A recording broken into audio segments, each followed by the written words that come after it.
So you came to Earth again, most likely by mistake this time, and you find yourself diseased and hungry. I made a chart that will help you navigate the dietary paradigms that could throw you off track.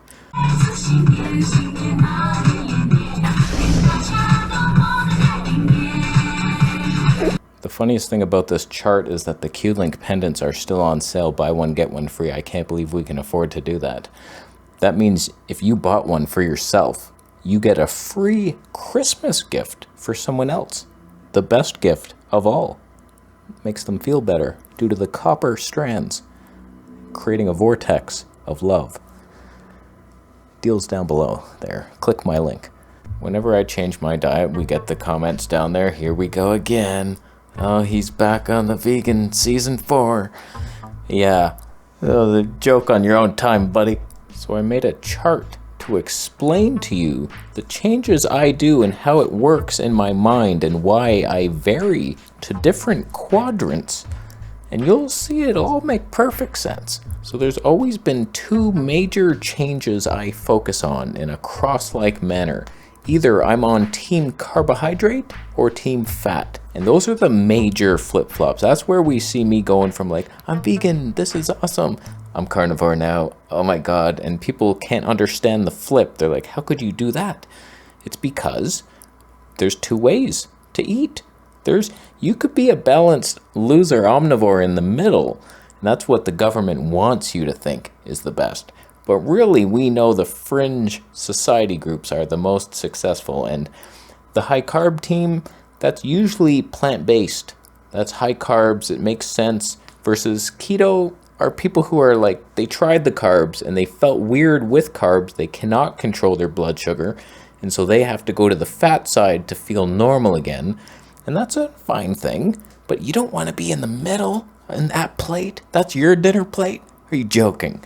And then there's the raw to cooked side that can be interhatched with those 2 things. So like if you're on the carb team, it's more fruits and veggies, raw. You're making the smoothies, you're doing your juice fast, you're cleansing. Detox is a thing. It never ends, but you keep doing it.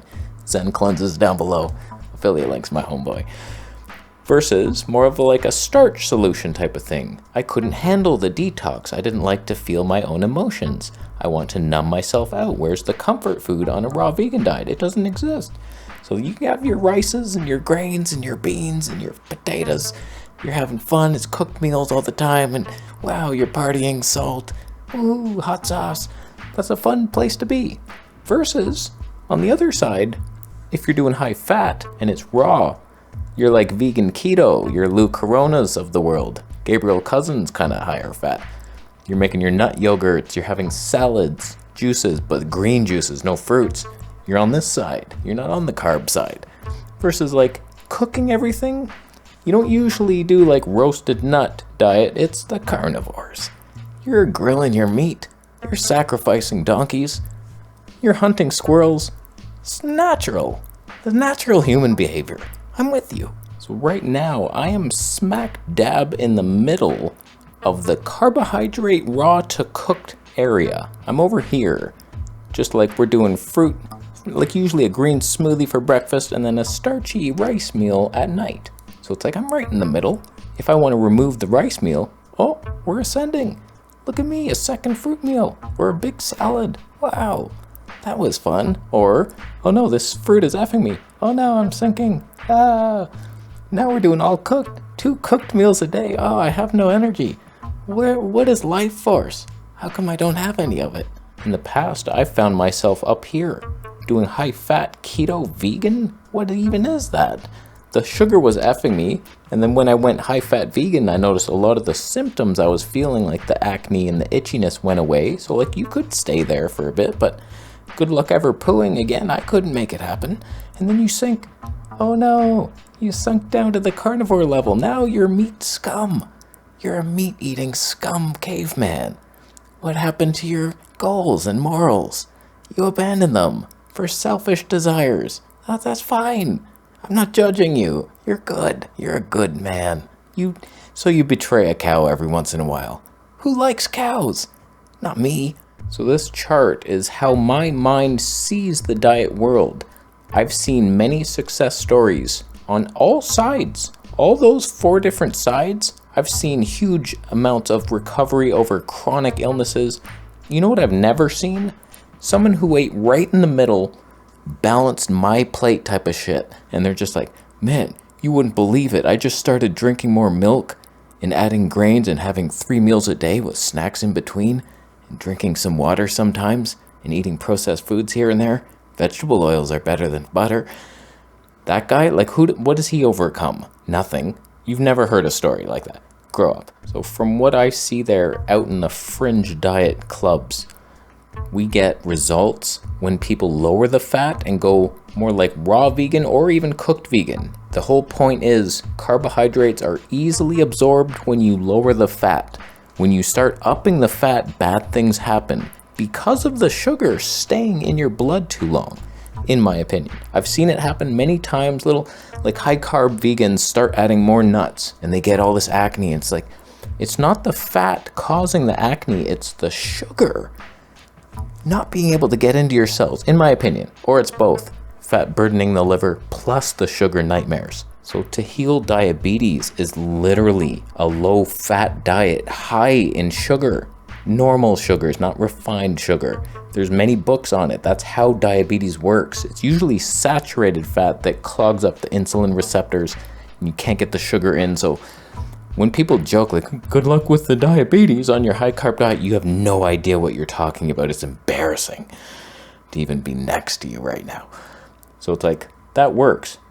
But for some people, they've tried it, they don't like it, they're hungrier on carbs, something ain't right, the brain fog, sometimes mine kicks in, sometimes it's fine.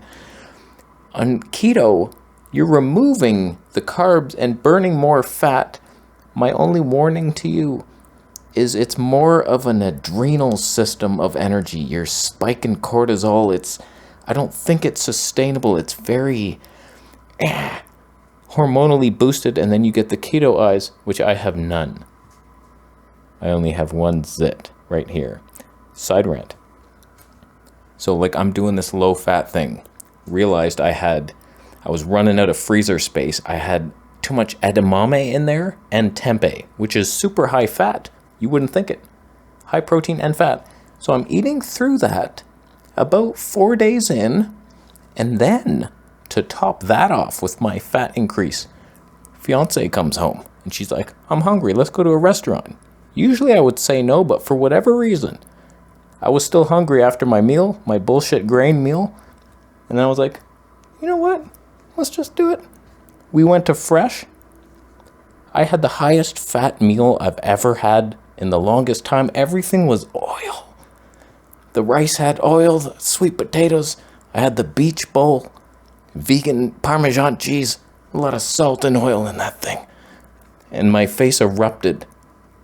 That's why I stay away from the fats. So like I had a fatty cheat meal and it effed my face. So if I stay on the low fat side, I'm fine. I have made the switch between high carb and high fat so many times that it's so predictable.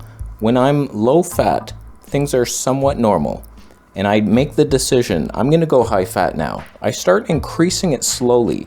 I get worse and worse acne until about, I would say 2 weeks after I've made the transition to high fat and my carbs are finally low enough to where I adapt and then my skin clears up. I've noticed it hundreds of times. And then same again, if I'm high fat and I start adding carbs and then I switch to high carb, it's the transition phase in the balanced loser omnivore phase where things go haywire, in my body at least. So these are my observations. They might help you, they might kill you. I'm fine with that. I play those odds. So in the past, I have struggled on these high carb diets with candida-like symptoms, and it wasn't until I did the 8.5 day dry fast that seemed to clear something out. And now I seem to be able to eat like all these super high fiber. You should have seen last night's dinner. It was bullshit. That was the worst dinner I ever made, but it was quinoa, green peas, and then raw cabbage. I was like, maybe that'll be okay. And it was so chewy and gross. I was like, what was that? I ate the whole thing. But like I can tolerate even that much raw fiber. It was a lot. But once I did that dry fast, something changed. Either a parasite died, something died in here that was holding me back, and now I can thrive eating the plants. And so I just think a lot of people that quit veganism probably could have healed their gut in some way and then been able to digest plants. Instead, they give up and they walk back to the meat team and say, will you welcome me? Of course, they'll welcome anybody. They're desperate for friends. They're greasy. And so like they welcome you back with open arms, and you carnivore homies, I understand. I was there. And your path might even be better than mine, but it just doesn't feel right to me spiritually. I see an animal, I love it. I want to pet it. I want to film it. I don't want to slice its neck, and nothing about it. The fur, how do you rip into the fur with your teeth? None of it makes sense to us humans. So try to get on the upper right quadrant of this whole system. And if you're not there, yeah, you dip down, but stay on the right side, because carbs are everything. It just makes so much sense out in nature. Every single plant almost is high carb. Everything that grows and is appealing to you has carbohydrates in it as the base. Most of it is 80+% carbs. You get the couple fringe nuts and seeds that are hard to find. They're only growing for like a month. And they're gross anyway. They're not that fun. And you don't feel that great eating. Like, just eat a whole bowl of almonds or something. It's like, you can never stop eating them. They never satiate you until you're nauseous, tired, and asleep. And it's not like animals are a reliable food source out in nature. It's tough to find them. It's tough to get them, to hunt them down, and then to actually kill one. It's very like dispersed out there. It's like very rare that you would ever actually capture a big animal enough to feed your tribe. It's a rare thing, like a treat of Satan. It's Satan's treat. So in my opinion, you might want to work your way towards the right side, up and to the right of my perfect chart here. And maybe you're raw, you're at that level, ascending to breatharian even higher. Good for you. Or you like the cooked food, but like as you go to the left side, it's carny town. You're smellier. Protein is a very smelly ammonia thing. It gives you kidney disease and your liver's not happy. And who's gonna live long like that? It's slowly clogging up every blood vessel in your body. So that's what goes through my mind when I'm making a diet switch. Is something going wrong with my body right now? How can I fix it? What's causing it? And usually in my mind, it's like, okay, too much sugar. I can't handle this. I still haven't healed my adrenals, my pancreas. What work do I have to do now? It's like, I gotta lower the fat so much to where it's like, my main fat source is kale. Like, that's how much fat I intake, not much. And if I do just go overboard, here's a tablespoon of flaxseed every day. I start getting the skin worse. Like, people saying healthy fats. Notice how people have to say healthy fats. They're desperately trying to convince themselves it's healthy when we know it's not. It's rare and it's not good. Healthy fat? Where do you get your healthy fat? Like, they're scared of themselves. Like, there's no such thing as a healthy fat. It just makes you slower. And I'm not mad at you. If you're on the healthy fat train, good for you. You'll probably age slower than me. Good for you. But like, these are my thoughts. So that's where I switch back and forth between carbs and fats, leaning more to the carb side now, and then like playing around with how much raw. The goal is all raw, but can we do it in today's world? It's kind of fun to have cooked food. It's not even that tasty. It's just fun. I don't know why. I'm addicted. So do you agree? That's a chart right there. You thumbing up the video. I saw this coming, but the real truth as to why you're thumbing this video down is because right now you have a mouse in your pocket and no food. Yeah, they need food too. I saw a mouse the other day just outside and he was running in circles. Something was wrong with him. He was like poisoned or something. I was like, oh, a little guy. I went up and like got close to him. I was like, oh man. I came back up here and my fiance was like, bring him some sunflower seeds. And I was like, good idea, hun. She's a saint. And so I went down, poured some. He started eating them right away. And I bet you Even though he chose a bullshit high-fat diet at that moment, it might have saved him. It might have soaked up enough of the poisons because of the fiber. If I brought him raw meat, he would have died instantly.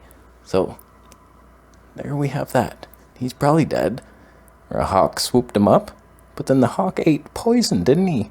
Oh, it's just healthy meat. There's no anti-nutrients. Oh, Drano, why? You stupid mouse, why did you eat that stuff? That's what happens to your grass-fed, chemtrailed beef. I'll leave after you donate Bitcoin. Subscribe for more, man. I'm saying